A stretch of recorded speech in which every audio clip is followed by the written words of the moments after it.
Hello guys, in this video I'm going to show you how can you create transparent background in Capcut PC.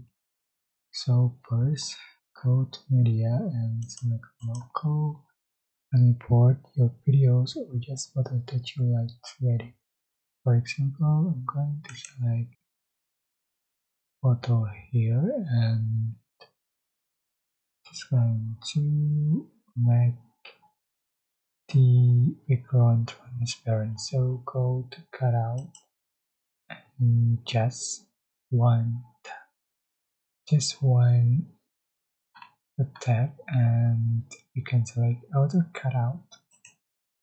So the background has been removed, right? So it's like transparent background. That's it. I hope this tutorial was helpful for you. Don't forget to like, comment, share, and also subscribe. Thank you so much for watching.